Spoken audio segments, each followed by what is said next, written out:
Hello guys, LTX క్లాస్కి స్వాగతం. నేను మీ ప్రసాద్ సార్. ఇవాళ మనం ఎన్సీఆర్టీ క్లాస్ 7 జోగ్రఫీలోంచి సెకండ్ లెసన్ని డిస్కస్ చేసుకోబోతున్నామండి. ఈ లెసన్ మనకి ఎర్త్ యొక్క ఇంటీరియర్ గురించి, అలాగే ఎర్త్ మీద ఉన్న రాక్స్ గురించి, వీటి గురించి డిస్కస్ చేస్తుంది. అయితే క్లాస్లోకి వెళ్ళే ముందు చిన్న అనౌన్స్మెంట్. ఎల్టీఎక్స్ క్లాసెస్ మీకోసం ఎన్సీఆర్టీ ఫౌండేషన్ కోర్సు మీద ఒక అద్భుతమైన ఆఫర్ని తీసుకొచ్చింది. జనరల్గా 15,000 రూపాయలకి లభించే ఈ కోర్సుని 1/3 ప్రైస్కి 5,000 రూపీస్కే మీకు అందించడం జరుగుతుంది. ఇందులో భాగంగా మీకు క్లాస్ 6 నుంచి క్లాస్ 12 వరకు ఉన్న ఎన్సీఆర్టీ క్లాసెస్ మొత్తం కూడా యూపీఎస్సీకి అవసరమైన ప్రతిదీ కూడా ఫ్రీగా లభించడం జరుగుతుంది. అలాగే ఈ కోర్స్ మీకు లైఫ్ టైం వ్యాలిడిటీతో లభిస్తుందండి. అండ్ ఈ ఆఫర్ మీకు ఫైనాన్షియల్ ఇయర్ ఎండ్ ఆఫర్ వరకు కూడా, అంటే 31 మార్చ్ 2024 వరకు కూడా వ్యాలిడ్గా ఉంటుంది. ఒకవేళ జాయిన్ అవ్వాలనుకున్న, ఎక్స్ట్రా ఇన్ఫర్మేషన్ కావాలనుకున్న, కింద కనిపిస్తున్న నెంబర్ 7893899553 అనే నెంబర్ని కాంటాక్ట్ అవ్వండి, లేదా డూ విజిట్ ltxclasses.com. ఎందులో అయినా సరే మీకు కావాల్సిన ఇన్ఫర్మేషన్ దొరుకుతుందండి. సో ఇంకా 2 days ఉంది. సో వెంటనే నిర్ణయం తీసుకోండి. సో ఇంకా మన టాపిక్లోకి వచ్చేస్తే, మన లెసన్ పేరు ఇన్సైడ్ అవర్ ఎర్త్. భూమి లోపల ఏముంది? సో భూమి బయట అంటే ఏముందో మనకి చూస్తే కనిపిస్తుంది. ప్రతిరోజు మనం చూసేవన్నీ కూడా భూమి పైన ఉన్నవి మనకు కనిపిస్తూ ఉంటాయి. బట్ భూమి లోపల ఏముంది అనేది మనకి ఎలా తెలుస్తుంది, అసలు ఏముంది అని తెలుసుకోవడం కోసం మనకి ఈ లెసన్ ఫోకస్ చేస్తుందండి. ఓకే, అయితే మన భూమి అనేది చూసుకుంటే the earth is a dynamic planet. Dynamic planet అంటే ఎప్పటికీ మార్పులకు గురవుతూ ఉంటుందండి. ఎప్పుడు ఒకేలా ఉండదన్నమాట. It is constantly under going changes inside and out side. లోపల మరియు బయట రెండు దగ్గరలా కూడా ఎప్పుడు కాన్స్టెంట్గా అది చేంజెస్కి, మార్పులకి గురవుతూ ఉందండి. ఓకే, అయితే అసలు ఎప్పుడైనా భూమి లోపల ఏముంది అని ఆలోచించారా?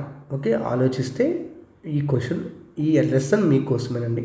అలాగే అసలు భూమి దేంతో తయారైంది? ఏ వస్తువైనా ఏదో ఒక పదార్థంతో తయారవ్వాలి కదా. అది భూమి కూడా ఒక వస్తువు లాంటిదే కదా. అది ఏ పదార్థంతో తయారైంది? ఇలాంటి డౌట్స్ అన్నింటికి కూడా మనకి ఇక్కడ ఆన్సర్ కనిపిస్తుంది. సో అదే interior of the earth. So first topic మనకి ఇందులో ఉండేవి మొత్తం 2 టాపిక్లు అండి. ఒకటి ఎర్త్ యొక్క ఇంటీరియర్ గురించి ఉంటుంది, that is nothing but the interior of earth. And the second concept deals with the rock system గురించి డీల్ చేస్తుంది, ఇంక్లూడింగ్ ద రాక్ సైకిల్. రాళ్ళు అంటే ఏంటి, రాక్స్లో రకాలేంటి, అలాగే రాక్ సైకిల్ అంటే ఏంటి, ఇదంతా కూడా మనకి ఈ లెసన్లో డీల్ చేయడం జరుగుతుంది. So interior of the earth అంటే భూమి లోపల ఏముంది. ఓకే, భూమి లోపల ఏముందో మీకు చెప్పడానికి ఇక్కడ వాడిన ఎగ్జాంపుల్, చాలామంది వాడే ఎగ్జాంపుల్ ఏంటి అంటే, ఒక ఆనియన్ని మనకి ఎగ్జాంపుల్గా వాడతారండి. ఆనియన్, అవును అంతేనండి, ఆనియన్ని మనం భూమి లోపల ఏముంది అని చెప్పడానికి ఎగ్జాంపుల్గా వాడతామండి. అదేంటి సార్ ఎలాగంటే, ఇప్పుడు ఆనియన్ మీరు చూసినట్టయితే, ఆనియన్ని మీరు ఒకవేళ తినాలనుకున్నా, ఏం చేయాలనుకున్నా కూడా మీకు నెంబర్ ఆఫ్ లేయర్స్గా కనిపిస్తుంటాయి. అంటే బయట నుంచి లోపల వరకు కూడా ఆనియన్ మీకు ఎన్నో పొరలుగా కనిపిస్తుంటుంది. అంటే ఏదో బంగాళదుంప వీటిలాగా ఒకే పార్ట్గా కాకుండా నెంబర్ ఆఫ్ లేయర్స్ రూపంలో కనిపిస్తుంది ఆనియన్. సో అదేవిధంగా మనం భూమిని కూడా దాన్ని కంపేర్ చేసుకోవచ్చు. ఎందుకు అంటే భూమి లోపల కూడా మొత్తం మెటీరియల్ అంతా కూడా ఇలా నెంబర్ ఆఫ్ లేయర్స్ రూపంలోనే అరేంజ్ అయ్యింది. సెవరల్ కాన్సెంట్రిక్ లేయర్స్ రూపంలోనే భూమి లోపల ఉన్న ఈ మెటీరియల్ అంతా కూడా అరేంజ్ అయ్యి ఉండండి. ఓకే, సో అయితే భూమి లోపల కూడా ఆనియన్లో నియర్లీ సార్ ఒక 10-15 లేయర్లు ఉంటాయి కదా, భూమి లోపల కూడా అన్ని లేయర్స్ ఉంటాయా అంటే అది కాదండి. భూమి లోపల మనకు ఉన్నవైతే 3 మేజర్ లేయర్స్ అండి. ఓకే, మామూలుగా ఆనియన్లాగా అన్ని లేయర్స్ కాకుండా మనకి భూమి లోపల 3 లేయర్స్ ఉన్నాయండి. ఆ 3 లేయర్స్లో ఫస్ట్ అన్నింటికంటే టాప్లో ఉండే లేయర్ అంటే ఇదిగోండి 3 లేయర్స్ ఉంటే ఇది ఫస్ట్ లేయర్. అంటే ఇదిగోండి ఈ గ్యాప్ మనకి ఫస్ట్ లేయర్, ఈ గ్యాప్ మనకి సెకండ్ లేయర్, ఈ గ్యాప్ థర్డ్ లేయర్ అనమాట. అంటే ఇదిగోండి ఇది ఫస్ట్ లేయర్, ఇది సెకండ్ లేయర్, ఇది థర్డ్ లేయర్. థర్డ్ అంటే లోపల మనకి కంప్లీట్గా సెంటర్లో స్పియర్ లాగా ఉంటుందండి. ఓకే, సో అయితే ఈ లేయర్స్ గురించి తెలుసుకోవాలనుకుంటే ఈ భూమి లోపల ఉన్న లేయర్స్ 3 లేయర్స్ అన్నాం. ఓకే, ఆ 3 లేయర్స్ యొక్క పేర్లు ఏంటి అంటే, టాప్ మోస్ట్ లేయర్ అనేది ఎర్త్ యొక్క క్రస్ట్ అండి. Crust is the topmost layer. లోపలికి వెళ్తే నీకు వచ్చే రెండో లేయర్ ఏంటి అంటే మ్యాంటిల్ అండి. Okay, second layer you will observe inside the earth is mantle. And లోపలికి వెళ్ళాక మూడో లేయర్ ఏదైతే ఉందో, మూడోది కనిపించేది ఏదైతే ఉందో అది కోర్ అండి. సో మనకి 3 లేయర్లు కనిపిస్తుంటే ఎర్త్ యొక్క సర్ఫేస్ నుంచి స్టార్ట్ అయ్యి లోపలికి వెళ్తూ ఉంటే యూ విల్ అబ్జర్వ్ 3 లేయర్స్. ఒకటి ఎర్త్ క్రస్ట్, 2 మ్యాంటిల్, 3 కోర్ అనే లేయర్లు కనిపిస్తుంటాయండి. అయితే అందులో ఫస్ట్ లేయర్ చూసుకుంటే అప్పర్ మోస్ట్ అన్నింటికంటే బయటికి ఉన్న లేయర్ చూసుకుంటే దాన్నే మనం క్రస్ట్ అని చెప్పి పిలుస్తామండి. Crust is the topmost layer of the earth అండి. ఓకే, అండ్ ఇది చాలా థిన్గా ఉండే లేయర్ అండి, చాలా థిన్గా ఉండే లేయర్. ఎంత థిన్ అంటే ఎర్త్ యొక్క రేడియస్తో పోల్చుకుంటే 6371 కిలోమీటర్స్తో పోల్చుకుంటే దీని యొక్క థిక్నెస్ అనేది చాలా తక్కువ అంటే ఇది కాంటినెంట్స్ దగ్గరేమో 35 కిలోమీటర్స్ వరకు థిక్నెస్ ఉంటుంది. అలాగే ఓషన్స్ దగ్గరేమో కేవలం 5 కిలోమీటర్ల వరకు మాత్రమే థిక్నెస్గా ఉంటుందండి. ఓషన్స్ దగ్గర అయితే మనకి 5 కిలోమీటర్లు మాత్రమే థిక్నెస్గా ఉంటుంది. అంటే ఎంత చూసుకున్నా 35 అయినా కూడా 5 అయినా కూడా 6300తో పోల్చుకుంటే చాలా తక్కువ. సో అందుకే ఇది ఎలాంటిదంటే మనకి ఇప్పుడు ఉల్లిపాయ యొక్క పై పొర ఉంటుంది చూసారా, ఉల్లిపాయలో మిగతా పొరలన్నీ కూడా కొంచెం థిక్గానే ఉంటాయండి. బట్ అవుటర్ లేయర్ ఏదైతే ఉందో అది చాలా పల్చగా ఉంటుంది చూసారా. సో అలాగే ఈ ఎర్త్ యొక్క క్రస్ట్ కూడా చాలా తక్కువ థిక్నెస్తో ఉంటుందన్నమాట. దాన్ని మనం క్రస్ట్, ఎర్త్ యొక్క క్రస్ట్ అని చెప్పి పిలుస్తామని. It is the topmost layer of the earth అండి. ఓకే, సో ఇది ఫస్ట్ వన్. అయితే ఈ ఎర్త్ క్రస్ట్ ఏదైతే ఉందో ఈ ఎర్త్ క్రస్ట్లో మనకి సముద్రం కింద ఒకలా ఉంటుంది క్రస్ట్, చెప్పాం కదా. సముద్రం కింద 5 కిలోమీటర్ల థిక్నెస్తో ఉంటుంది. అదే ల్యాండ్ మీద అయితే మనకి ఈ ఎర్త్ క్రస్ట్ అనేది నియర్లీ 35 కిలోమీటర్స్ వరకు కూడా థిక్నెస్ ఉంటుందండి. కాంటినెంటల్ క్రస్ట్ 35 కిలోమీటర్స్ వరకు ఉంటుంది. అదే సముద్రాల కింద అయితే మనకి కేవలం 5 కిలోమీటర్స్ వరకు మాత్రమే థిక్నెస్ అనేది ఉండటం జరుగుతుంది. ఓకే, ఇది ఫస్ట్ వన్. సో అయితే ఇప్పుడు ఈ కాంటినెంటల్ క్రస్ట్ యొక్క థిక్నెస్ వేరు, ఓషియానిక్ క్రస్ట్ యొక్క థిక్నెస్ వేరు. థిక్నెస్ ఒకటే మారుతుందా? కాదు, ఇంకా వాటిలో ఉండే కంపోజిషన్ కూడా వేరేనండి. ఎందుకంటే కాంటినెంటల్ క్రస్ట్ అనేది కేవలం సిలికా అండ్ అల్యూమినియంతో తయారైంది. Continental crust is only made up of silica and aluminium. ఎక్కువగా సిలికా మరియు అల్యూమినా మాత్రమే ఎక్కువగా కనిపిస్తుంటాయి. అందుకే ఈ కాంటినెంటల్ క్రస్ట్నే మనం కొన్నిసార్లు సియాల్ అని కూడా పిలుస్తాం. ఎందుకంటే అందులో సిలికా ఎక్కువగా ఉంది, తర్వాత అల్యూమినియం ఎక్కువగా ఉంది, అందుకే సియాల్ అని కూడా పిలుస్తామండి. ఓకే, అదే మనం ఓషన్ క్రస్ట్లోకి వెళ్ళామనుకోండి, దాని థిక్నెస్ తక్కువ అన్నాం కదా. థిక్నెస్తో పాటు దానిలో ఉండే కంపోజిషన్ కూడా వేరండి.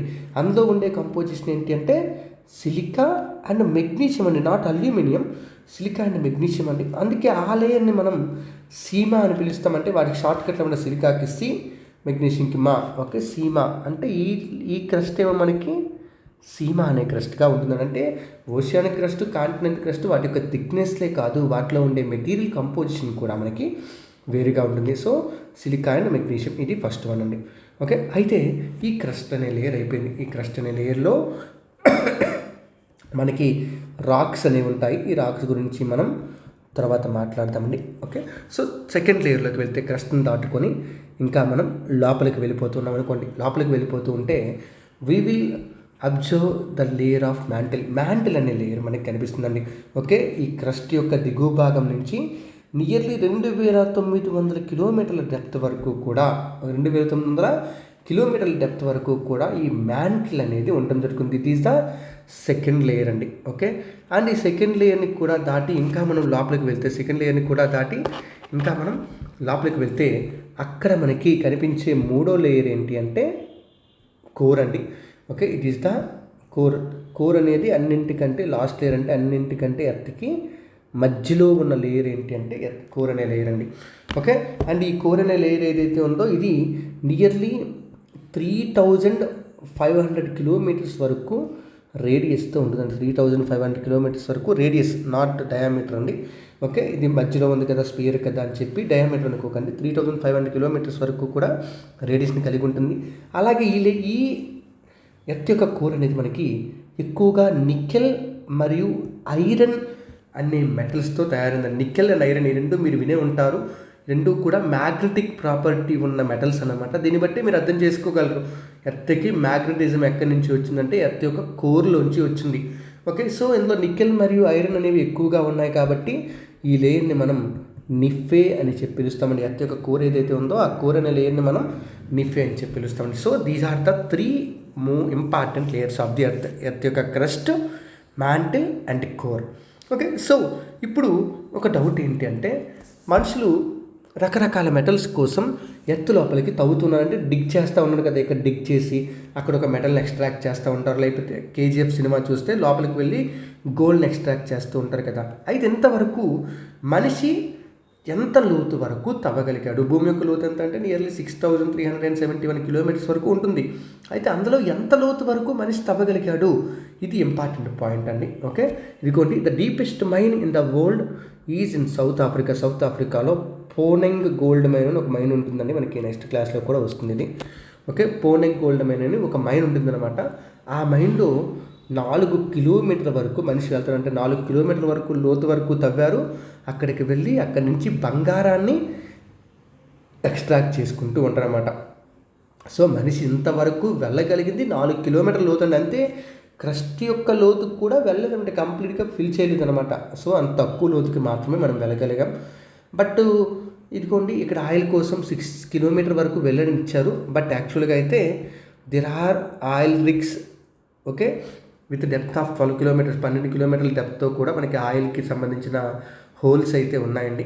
సైంటిఫిక్ పర్పస్ కోసం ఇంకా 12 కిలోమీటర్స్ దాటి కూడా లోపలికి అయితే వెళ్ళారు. అంటే 12.2 ఆర్ 12.3 కిలోమీటర్స్ వరకు మనిషి మెషిన్స్ని పంపించగలిగాడు, మనిషి అయితే వెళ్ళలేదండి. ఓకే, అలాగే సార్ మనం మరి ఎర్త్ యొక్క సెంటర్కి వెళ్ళాలంటే ఎంత కష్టపడాలి? నియర్లీ 6000 కిలోమీటర్లు అలా తవ్వుకుంటూ వెళ్తూ ఉండాలని. ఎంత కష్టపడాలంటే నియర్లీ 6371 కిలోమీటర్లు కదా రేడియస్. సో 6000 కిలోమీటర్లు సముద్రం కింద తవ్వుకుంటూ వెళ్తే నువ్వు ఖచ్చితంగా ఎర్త్ యొక్క సెంటర్ని రీచ్ అవ్వగలవు అని చెప్పి ఇక్కడ మనకి పాయింట్ని అయితే చెప్తున్నారండి. ఓకే, అండ్ ఇక్కడ very interesting point, important point ఏంటంటే, మనం ఉన్నాం కదా, మనం ఉన్న ఎర్త్ క్రస్టే అన్నింటికంటే ఇంపార్టెంట్, అన్నింటికంటే అదే గొప్పది అని ఫీల్ అవుతాం మనం, ఎందుకంటే ఇక్కడే అన్ని మినరల్స్ దొరుకుతున్నాయి కదా అని చెప్పి. అయితే ఈ ఎర్త్ క్రస్ట్ అనేది టోటల్ ఎర్త్ యొక్క వాల్యూమ్లో 1% ఉంటుందంట అంతేనండి. ఓకే, ఓన్లీ 1% అంతే. ఎర్త్ యొక్క క్రస్ట్ అనేది 1% వాల్యూమ్ని మాత్రం ఆక్యుపై చేస్తుంది. ఓకే, అలాగే మ్యాంటిల్ ఏదైతే ఉందో, సెకండ్ లేయర్ ఏదైతే ఉందో, ఈ మ్యాంటిల్ అనే లేయర్ 84% వరకు వాల్యూమ్ని ఆక్యుపై చేస్తుంది. అండ్ మిగతా 15% ఆఫ్ ది వాల్యూమ్ని కోర్ అనేది ఆక్యుపై చేస్తుంది. ఓకే, కోర్ హైయెస్ట్ కాదు, కోర్ సెంటర్లో ఉంది, చాలా పెద్ద అనుకోకండి, మ్యాంటిల్ చాలా పెద్దది నాన్న. ఓకే, ఎర్త్ యొక్క టోటల్ వాల్యూమ్ అంటే ఘనపరిమాణం అంటాం కదా మనం. ఓకే, సో వాల్యూమ్లో హైయెస్ట్ ఉన్నది ఏంటంటే మ్యాంటిల్ అండి. Mantle accounts for 84% of the volume, followed by core. Earth యొక్క కోర్ అనేది ఒక 15% ఆఫ్ ది వాల్యూమ్ని ఆక్యుపై చేస్తుంది. అండ్ ఎర్త్ యొక్క క్రస్ట్ అనేది టాప్ మోస్ట్ లేయర్, మన యొక్క లైఫ్ లైన్ ఏదైతే ఉందో అది ఒక 1% వరకు ఏరియాని ఆక్యుపై చేస్తుంది. అలాగే మీకు ఇక్కడ రేడియస్ని కూడా ఇచ్చేది చూడండి, 6371 కిలోమీటర్లు. ఇది ఆల్రెడీ మీకు చెప్పాను నేను. ఓకే, సో ఇది మనకి ఎర్త్ యొక్క ఇంటీరియర్ గురించి అండి. ఓకే, అలాగే ఎర్త్ యొక్క ఇంటీరియర్లో కోర్ దగ్గర టెంపరేచర్లు చాలా ఎక్కువగా ఉంటాయి, అలాగే ప్రెజర్ కూడా చాలా ఎక్కువగా ఉంటుంది. Remember the thing. Okay, the temperatures and pressures at the centre of the earth are very high అండి, చాలా ఎక్కువగా ఉంటాయండి. Okay, centre of the earth దగ్గర ప్రెజర్, టెంపరేచర్ చాలా ఎక్కువగా ఉంటాయి. ఓకే, సో ఇది ఫస్ట్ వన్. తర్వాత అంటే ఎర్త్ యొక్క ఇంటీరియర్ గురించి అయిపోయింది. ఇప్పుడు ఎర్త్ యొక్క ఇంటీరియర్ తర్వాత ఈ ఎర్త్లో చాలా వరకు కూడా మనకి ఏమున్నాయి, రకరకాల మెటల్స్, నాన్ మెటల్స్, కాంపౌండ్స్గా ఎగ్జిస్ట్ అయి ఉన్నాయి. అంటే సిలికాన్ డైఆక్సైడ్గా, అల్యూమినియం ఏమో Al2O3 బాక్సైట్గా, ఓకే, లేకపోతే ఐరన్ ఏమో Fe2O3గా, కాపర్ ఏమో కాపర్ సల్ఫేట్గా, ఇలా రకరకాల రూపాల్లోనే మనకి ఈ భూమి మీద ఉన్న ఎలిమెంట్స్ అన్నీ కూడా ఏదర్ మెటల్స్ కానీ నాన్ మెటల్స్ కానీ ఎగ్జిస్ట్ అయి ఉన్నాయండి.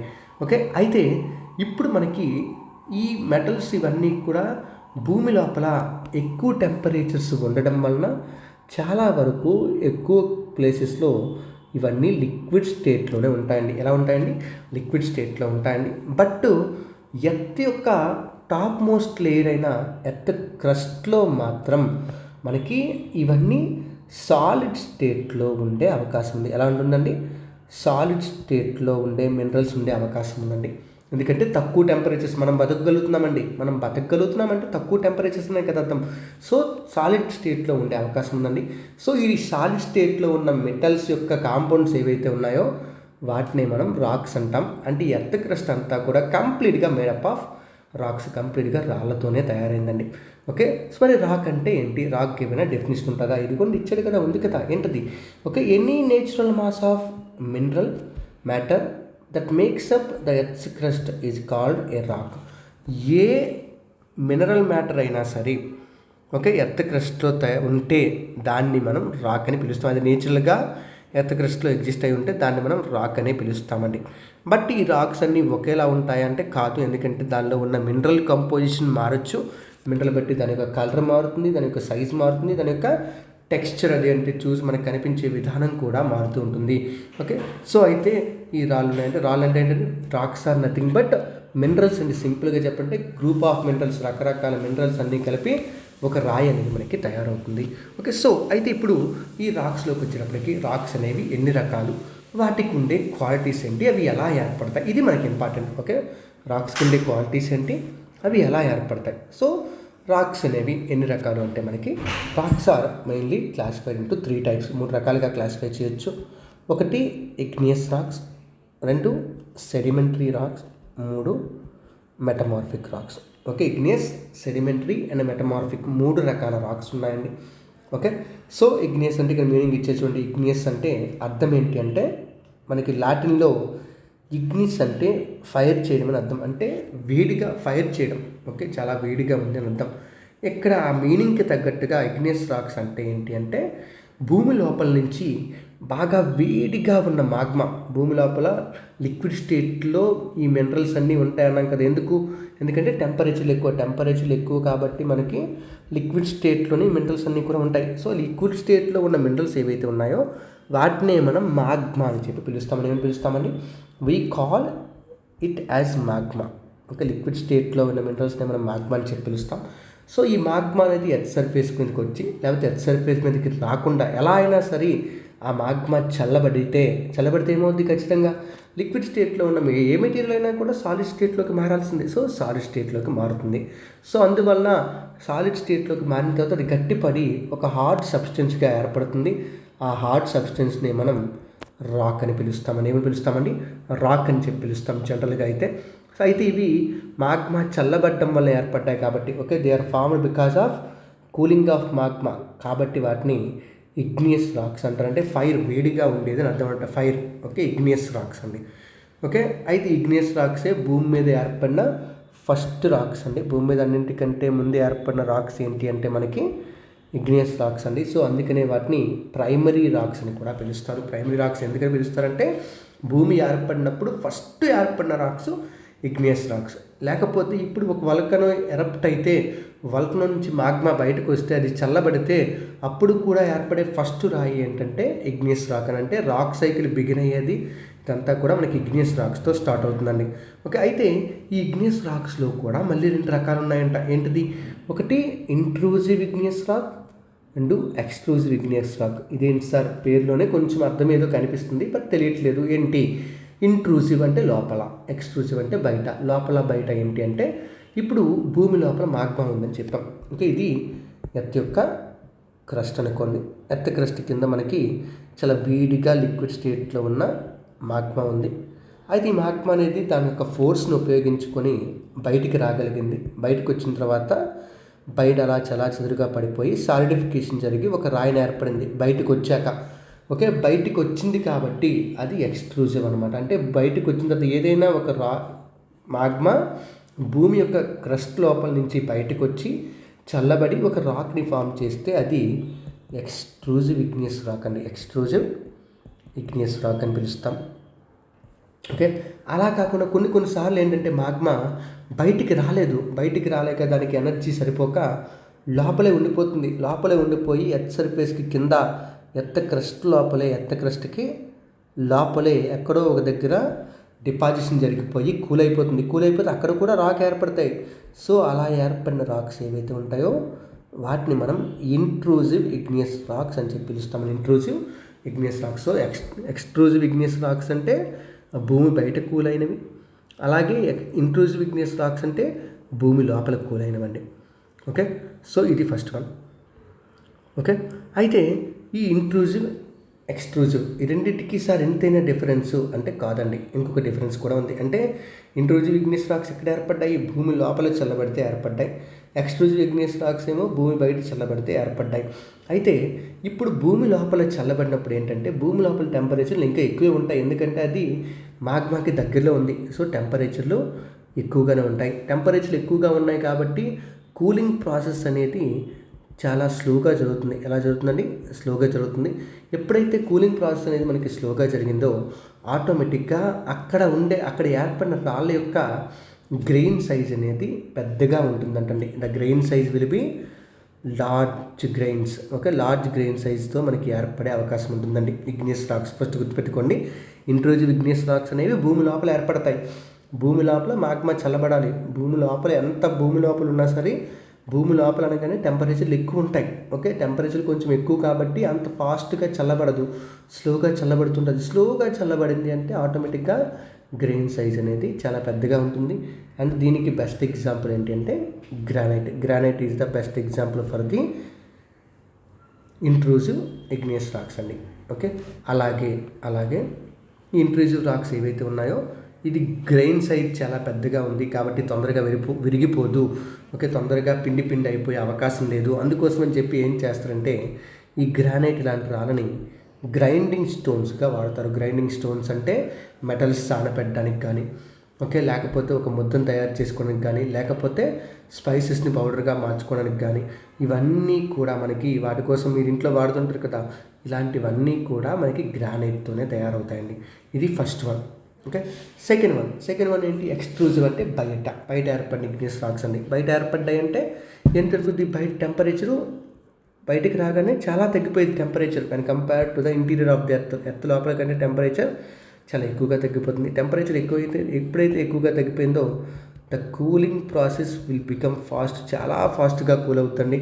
ఎప్పుడు ఫాస్ట్గా కూల్ అయిందంటే గ్రెయిన్ సైజు చాలా స్మాల్గా ఉంటుందండి. ఓకే, ఎప్పుడైతే ఫాస్ట్గా ఇదైందో ఆటోమేటిక్గా ఏమవుతుందండి? They are having very fine grain structure. అంటే చిన్న గ్రెయిన్స్ ఉంటాయండి. Okay, fine grain structure extrusive igneous రాక్స్కి. సో 2 రకాల రాక్స్ చూసాం.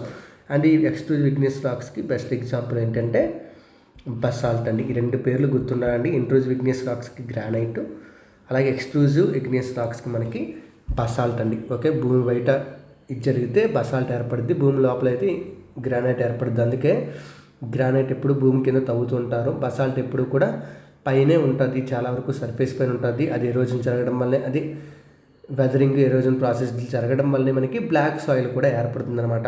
ఓకే, అంటే చాలా వరకు ఇగోండి మనకి కనిపించే చాలా ప్లాట్యూస్, వల్కానిక్ ప్లాట్యూస్ అన్నీ కూడా ఈ బసాల్టిక్ రాక్స్తోనే తయారవుతాయి. ఎందుకంటే ప్లాట్యూ అనేది ఏర్పడితే కొన్నిసార్లు ఈ మాగ్మా బయటకు వచ్చి అలా అన్ని ప్లేసెస్లోకి కూడా డిస్ట్రిబ్యూట్ అవుతాయి. ఇలా బయటకు వచ్చి అన్ని ప్లేసెస్లోకి ఈక్వల్గా డిస్ట్రిబ్యూట్ అయితే మనకి ప్లాట్యూ అనేది ఏర్పడుతుంది అనమాట. సో ఇది intrusive igneous racks and extrusive igneous rocks అండి. ఇది ఫస్ట్ వన్. ఇప్పుడు సెకండ్ వన్ అంటే ఇగ్నియస్ రాక్స్ అయిపోయింది. ఇప్పుడు సెకండ్ వన్ ఏంటంటే సెడిమెంటరీ రాక్స్. అవి ఎలా ఏర్పడతాయండి? సెడిమెంట్స్ అంటే ఏం లేదండి, మీ చుట్టూ కనిపించే dust particles, okay, sand particles, ఇలాంటివి ఏవైతే ఉంటాయో వాటినే మనం సెడిమెంట్స్ అని చెప్పి పిలుస్తామంటే ఒక పెద్ద రాయి అనేది చిన్న మొక్కలుగా విరిగిపోతే, పెద్ద రాయి అనేది చిన్న మొక్కలుగా విరిగిపోతే దాన్నే మనం సెడిమెంట్స్ అని చెప్పి పిలుస్తూ ఉంటాం. ఓకే, అంటే రాళ్ళు క్రాక్ అయిపోవడం వల్ల కానీ, ఒకదానికొకటి గుద్దుకోవడం వల్ల కానీ, ఓకే, ఇలాంటి వాటి వల్ల రాళ్ళు అనేవి విరిగిపోయే అవకాశం ఖచ్చితంగా ఉంది. ఓకే, అలా విరిగిపోయిన మొక్కల్ని మనం సెడిమెంట్స్ అని చెప్పి పిలుస్తామండి. అయితే ఈ సెడిమెంట్స్ అనేవి ఎక్కడ ఏర్పడ్డాయో అక్కడ ఉండలేవన్నమాట. ఎందుకంటే సెడిమెంట్స్కి బరువు చాలా తక్కువ, ఓకే, వెయిట్ చాలా తక్కువ. వెయిట్ ఎప్పుడైతే తక్కువగా ఉందో ఆటోమేటిక్గా అవి గాలితో పాటు కానీ, నీటితో పాటు కానీ, లేకపోతే ఇంకా ఈజీగా వెళ్ళే పదార్థంతో కానీ అవి ఒక దగ్గర నుంచి ఇంకో దగ్గరికి ట్రాన్స్పోర్ట్ అయిపోతాయి. అయితే ఇలా వెళ్ళిన తర్వాత ఎక్కడో ఒక దగ్గర ఆ రాళ్ళన్నీ కూడా, అదే రాళ్ళ యొక్క మొక్కలన్నీ కూడా, సెడిమెంట్స్ అన్నీ కూడా డిపాజిషన్ అయితే జరుగుతాయి. ఏమైనా జరుగుతాయండి? డిపాజిషన్ అయితే జరుగుతాయి.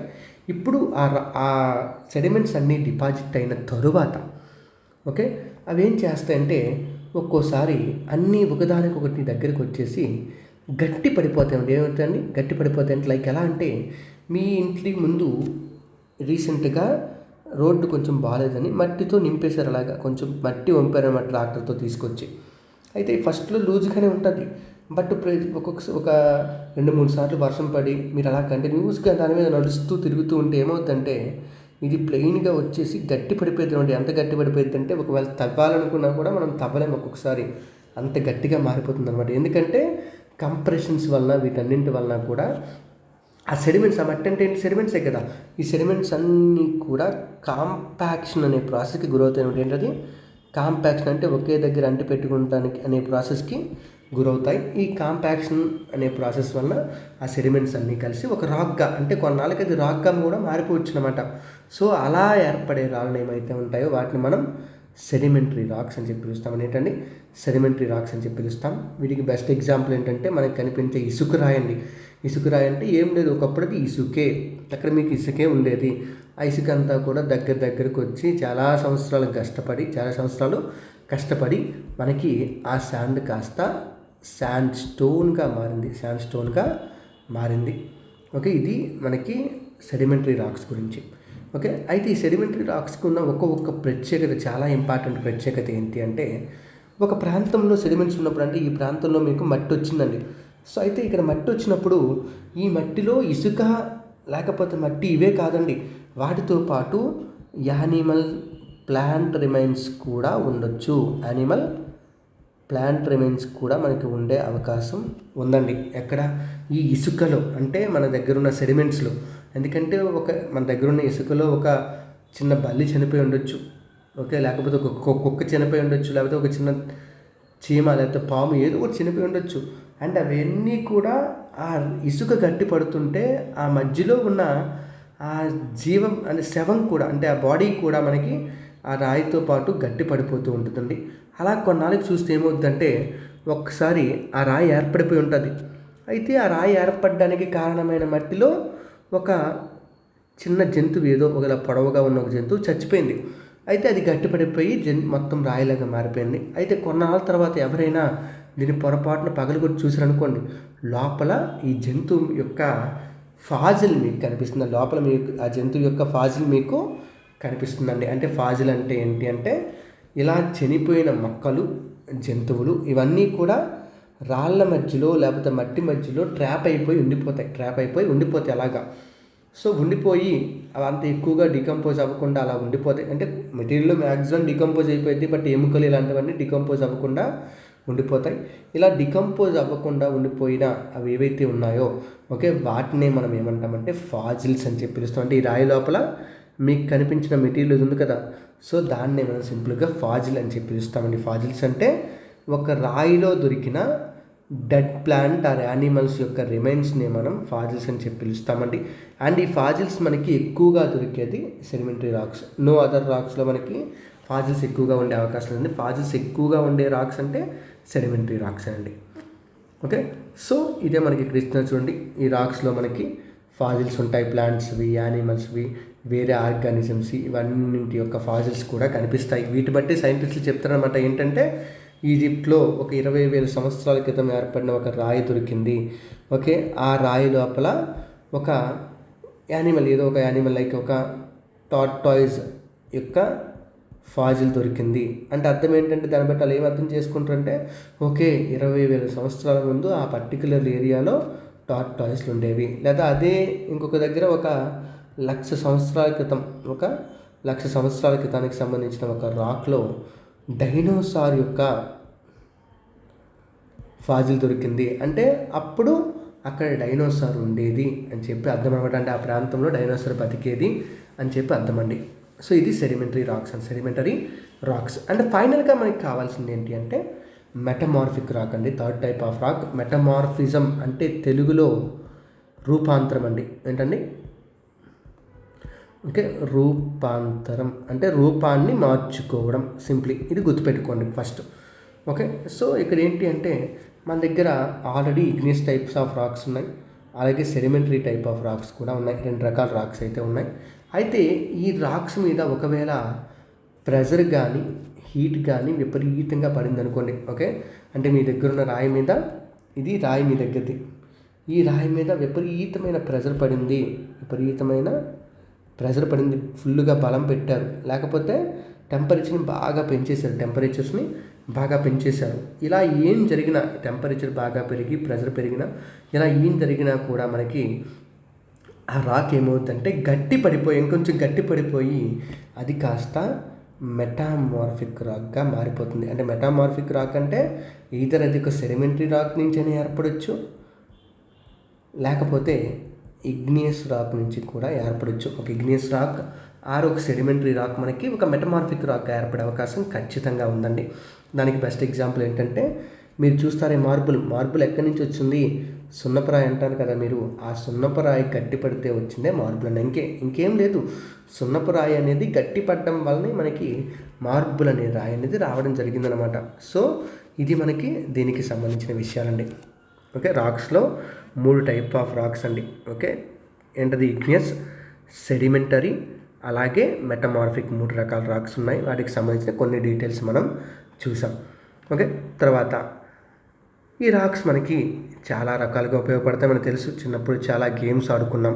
ఓకే, గేమ్స్ ఆడుకోవడానికి పనికి వస్తాయి. ఇక్కడ కొన్ని గేమ్స్ పేర్లు కూడా ఇచ్చాడు. ఓకే, 7 స్టోన్స్, 7 రాళ్ళు, హాప్ స్కాచ్ అంటే తొక్కుడు బిళ్ళ అంటాం కదా అది, అలాగే 5 స్టోన్స్, ఇలా రకరకాల గేమ్స్ ఇచ్చారు.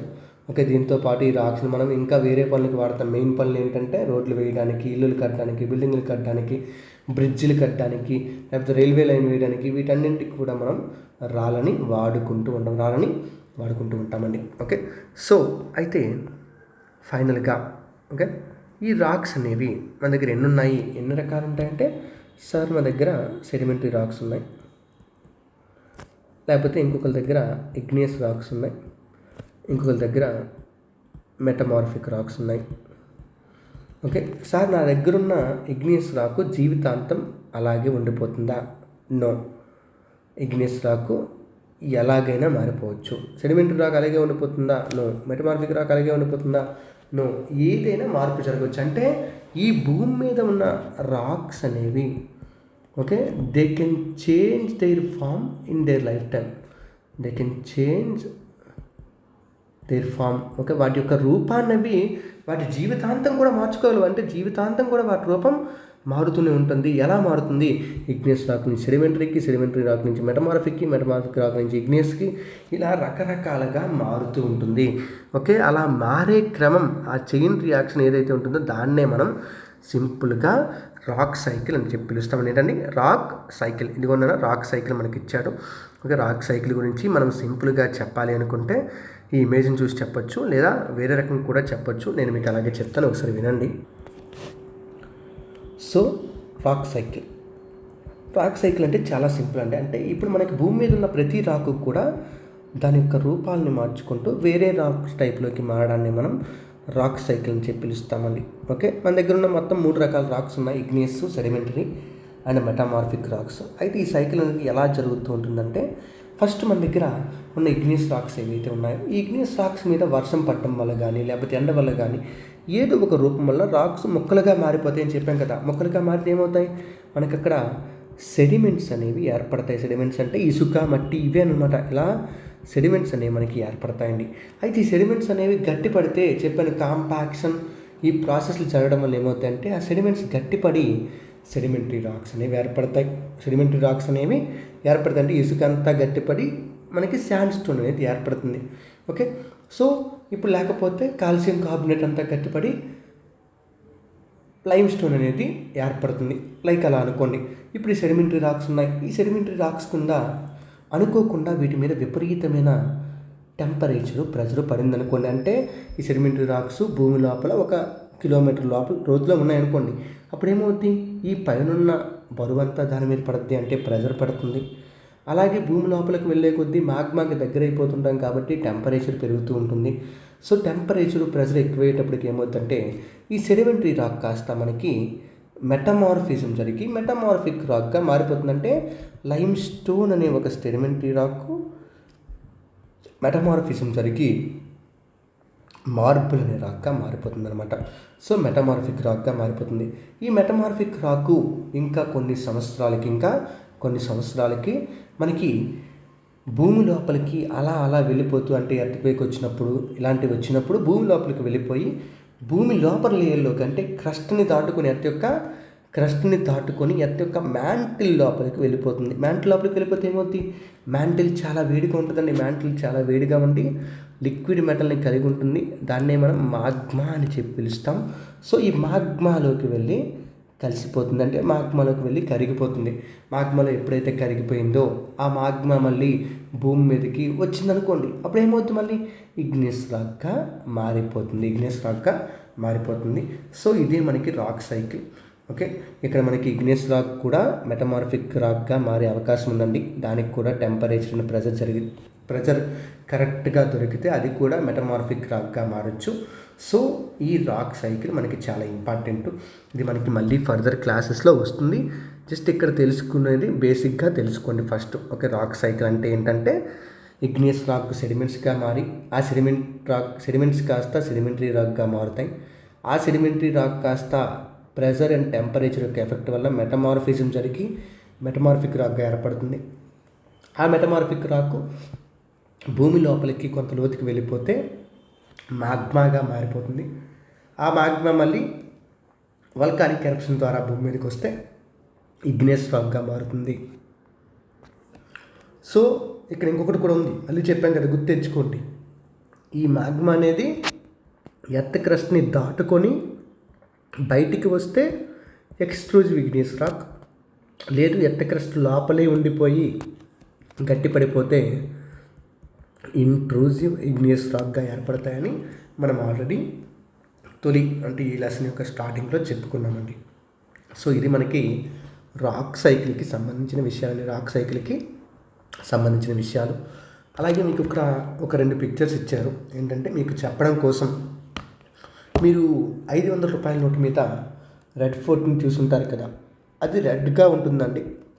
ఎందుకంటే అది శాండ్ స్టోన్తో కన్స్ట్రక్ట్ చేసింది. అంటే దానికి రెడ్ కలర్ వేయలేదండి, అదంతా కూడా శాండ్ స్టోన్తో కన్స్ట్రక్ట్ చేశారు.